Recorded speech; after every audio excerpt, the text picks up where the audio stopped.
بسم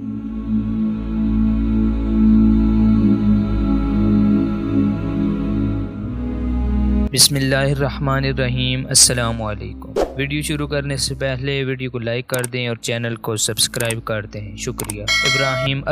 ابراہیم ادہم ایک صوفی بزرگ شہر بلخ کے شہزادے تھے۔ آپ رحمۃ اللہ علیہ کو بہت بلند رتبہ نصیب ہوا۔ بقول حضرت جنید بغدادی، تمام عالم کے فقراء کے تمام علوم کی کنجیاں ابراہیم ادہم کے پاس ہیں۔ آپ رحمۃ اللہ علیہ کا عہد 795 عیسوی سے شروع ہوا۔ آپ کی وفات 894 عیسوی کو ہوئی اور آپ کو روم کے شہر سوکین میں دفن کیا گیا۔ ابن بطوطہ ابو عبداللہ محمد بن بطوطہ مراکش کے شہر طنجہ میں پیدا ہوئے۔ ادب، تاریخ اور جغرافیہ کی تعلیم حاصل کرنے کے بعد 21 برس کی عمر میں پہلا حج کیا۔ اس کے بعد افریقہ کے علاوہ روس سے ترکی کا سفر کیا۔ محمد تغلق کے زمانے میں ہندوستان آئے۔ سلطان نے بڑی عزت افزائی کی اور قاضی کے عہدے پر فائز کیا، جہاں سے ایک سفارتی مشن پر چین جانے کا حکم ملا۔ 28 سال کی عمر میں 75,000 میل کا سفر کیا۔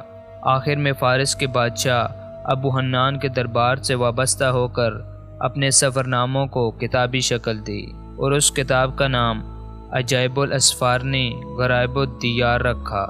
یہ کتاب مختلف ممالک کے تاریخی اور جغرافی حالات کا مجموعہ ہے۔ ابن خلدون ایک مورخ، فقیہ، فلسفی اور سیاستدان تھے۔ پورا نام ابو زید ولی الدین عبد الرحمن ابن خلدون ہے۔ تیونس میں پیدا ہوئے۔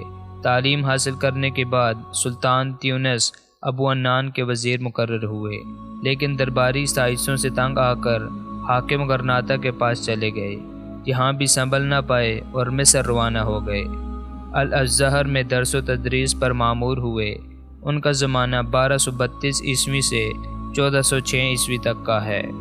ابن خلدون کو تاریخ اور عمرانیات کا بانی تصور کیا جاتا ہے۔ اس کا سب سے بڑا کارنامہ جو شہرت کا باعث بنا وہ مقدمہ فی التاریخ ہے۔ اسے مقدمہ ابن خلدون کے نام سے بھی یاد کیا جاتا ہے۔ یہ مقدمہ تاریخ، سیاسیات، عمرانیات، اقتصادیات اور ادبیات کا بڑا خزانہ ہے۔ ابن رشد یہ ماہر ریاضی دان، فلسفی، ماہر علم فلکیات اور ماہر فن طب قرطبہ میں پیدا ہوئے۔ ابن طفیل اور ابن ازہر جیسے مشہور عالموں سے دینیات، فلسفہ، علم قانون، علم الحساب اور علم فلکیات کی تعلیم حاصل کی۔ خلیفہ یعقوب یوسف کے عہد حکومت میں اشبیلیہ اور قرطبہ کے قاضی رہے، لیکن ہسپانوی خلیفہ منصور نے اس پر کفر کا فتویٰ لگا کر اس کی تمام کتابیں جلا دیں اور انہیں زندان میں ڈال دیا۔ چند ماہ کے بعد یہ قرطبہ سے مراکش منتقل ہو گئے اور اسی جگہ وفات پائی۔ یوں تو ابن رشد نے قانون، منطق، علم فلکیات اور طب پر متعدد کتابیں تحریر کیں، مگر اس کی وہ تصنیف زیادہ مقبول ہوئی جو ارسطو کی مابعد ادبیات کی وضاحت اور تشریح میں تحریر کی۔ ابن عربی کا پورا نام شیخ ابو بکر محمد بن علی محی الدین الاندلسی ہے۔ 1165 عیسوی میں اندلس کے شہر مرثیہ میں پیدا ہوئے۔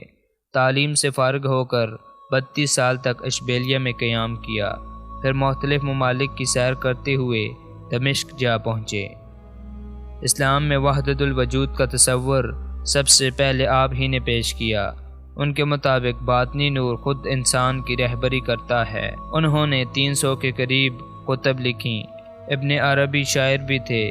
ان کی عرفانہ نظموں کا مجموعہ ترجمان الاشواق کے نام سے شائع ہوا۔ ڈاکٹر نکلسن نے ان کا انگریزی ترجمہ کیا۔ آپ رحمۃ اللہ علیہ نے 1240 عیسوی میں وفات پائی۔